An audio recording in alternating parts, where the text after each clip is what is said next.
Boston Tea Party. Soa uma festa simpática com bolos e chá, certo? Bem, a verdade é que não podia estar mais longe disso. Isto não foi um lanche entre amigos. Foi um ato de rebelião que acabou por ser o rastilho para a criação de um país inteiro. E a pergunta é mesmo esta: como é que uma coisa tão banal como o chá pode dar início a uma guerra? Parece incrível, não é? Mas foi exatamente o que aconteceu. Vamos lá perceber como é que um simples imposto sobre o chá levou os colonos americanos ao limite. Ok, para percebermos bem esta história, temos de recuar um pouco e, basicamente, seguir o dinheiro.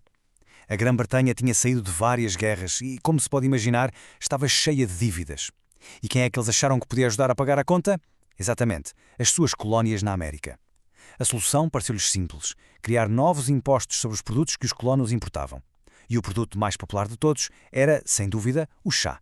Mas atenção, o problema aqui não era apenas o dinheiro do imposto. Era algo muito mais profundo, uma questão de princípio, de justiça. Pensem nisto. Imaginem que as regras da vossa escola, de um dia para o outro, passavam a ser decididas por professores de uma escola noutra cidade qualquer. Uma escola onde ninguém vos conhece nem representa. Era precisamente assim que os colonos se sentiam. O Parlamento Britânico, lá longe, em Londres, impunha as leis, mas eles não tinham um único representante para defender os seus interesses. Daí o seu lema: não há tributação sem representação. E para piorar a situação, surge a Lei do Chá em 1773. À primeira vista, até podia parecer uma coisa boa, porque tornava o chá britânico mais barato. Mas, claro, havia um truque. Esta lei dava um monopólio, ou seja, o controle total do comércio de chá, a uma única empresa, a Companhia Britânica das Índias Orientais.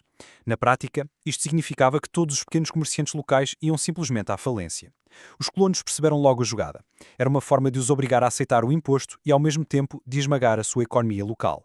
E foi em Boston que toda esta tensão acumulada estava prestes a explodir. O palco para o grande confronto, o porto da cidade, onde vários navios carregados de chá se tornaram o centro de todas as atenções. Eram 3 navios, o Dartmouth, o Eleanor e o Beaver. Chegaram ao porto no final de 1773 a abarrotar com centenas de caixotes de chá da tal Companhia das Índias Orientais. A sua presença ali era basicamente uma bomba relógio. Porquê? Porque a partir do momento em que o chá fosse descarregado, o imposto teria de ser pago. E os colonos estavam absolutamente decididos a que isso não iria acontecer. Para aumentar ainda mais a pressão, havia um prazo legal, um relógio em contagem decrescente. A lei da altura dizia que a mercadoria tinha de ser descarregada e os impostos pagos no prazo máximo de 20 dias. O tempo estava a esgotar-se e a tensão na cidade era cada vez maior.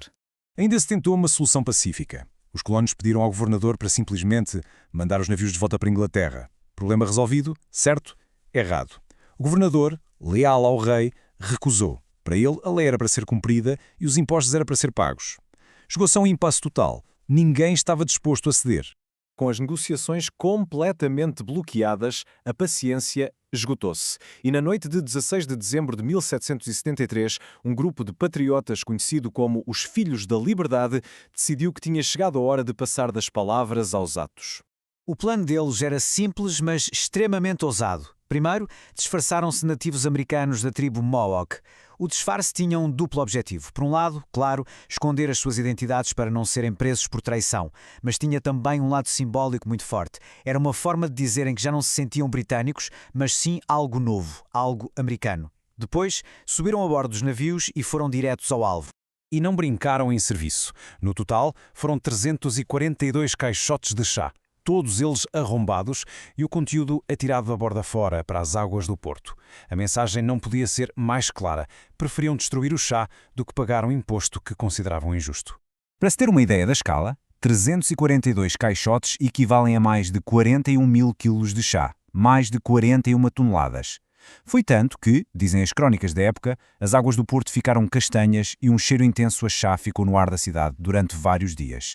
E o prejuízo financeiro? Na altura, o valor do chá destruído foi calculado em cerca de 18 mil libras. Trazendo esse valor para os dias de hoje, estamos a falar de bem mais de 1 milhão de euros. Foi uma perda gigantesca, o que mostra bem até onde os colonos estavam dispostos a ir. Mas atenção a este pormenor, que é muito importante. Isto não foi um motim caótico. Foi um protesto quase cirúrgico e muito bem organizado. Em 3 horas, tudo estava feito. Os participantes não roubaram nada, não feriram ninguém da tripulação e, segundo consta, até varreram o convés dos navios antes de se irem embora. O alvo era e apenas o chá com imposto. Naquela altura, as notícias demoravam semanas a atravessar o Atlântico. Mas quando a notícia do que tinha acontecido em Boston chegou finalmente a Londres, a reação foi de fúria absoluta. A Grã-Bretanha não ia deixar este ato de desafio passar em branco. Para o rei Jorge III e para o Parlamento Britânico, aquilo não foi um protesto, foi uma rebelião aberta. A decisão foi imediata. Era preciso castigar Boston de uma forma tão severa, tão exemplar, que mais nenhuma colónia se atrevesse sequer a pensar em fazer algo semelhante. Essa punição veio sob a forma de um novo pacote de leis. Em Londres deram-nos o nome oficial de leis coercivas, ou seja, leis para forçar a obediência. Na América, os colonos arranjaram-nos o nome bem mais direto, as leis intoleráveis. E eram mesmo intoleráveis. Primeiro, o porto de Boston foi completamente fechado até que o chá destruído fosse pago na totalidade, o que paralisou a economia da cidade. Depois, o governo local foi praticamente dissolvido e a maioria das reuniões de cidadãos foi proibida. E como se não bastasse, os colonos foram forçados a alojar e alimentar soldados britânicos nas suas próprias casas. O objetivo era claro, esmagar Boston. Só que o plano britânico acabou por ter o efeito precisamente contrário. Em vez de isolar Boston e de meter medo às outras colónias, as leis intoleráveis acabaram por uni-las como nunca antes. As outras colónias olharam para o que estava a acontecer em Boston e pensaram: hoje são eles, amanhã podemos ser nós. Em vez de se afastarem, uniram-se em solidariedade. De toda a parte, começaram a enviar comida, dinheiro e apoio para ajudar os habitantes de Boston a resistir.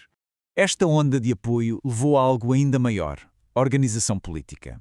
Em 1774 aconteceu algo inédito. Representantes de 12 das 13 colónias reuniram-se naquilo que ficou para a história como o primeiro Congresso Continental. O objetivo? Planear uma resposta conjunta e unificada à Grã-Bretanha. A ideia de Estados Unidos começava a ganhar forma. A partir deste momento, os acontecimentos aceleraram de forma vertiginosa. Aquilo que tinha começado como um protesto sobre chá transformou-se numa marcha que parecia já inevitável em direção à guerra e à independência. Foi uma cadeia de eventos muito rápida, se pensarmos bem. Final de 1773, a Boston Tea Party.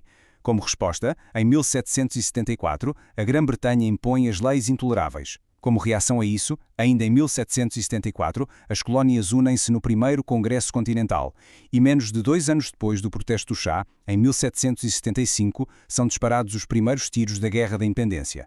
O que nos deixa com uma grande questão para refletir. Quando é que um protesto deixa de ser um protesto e se transforma numa revolução?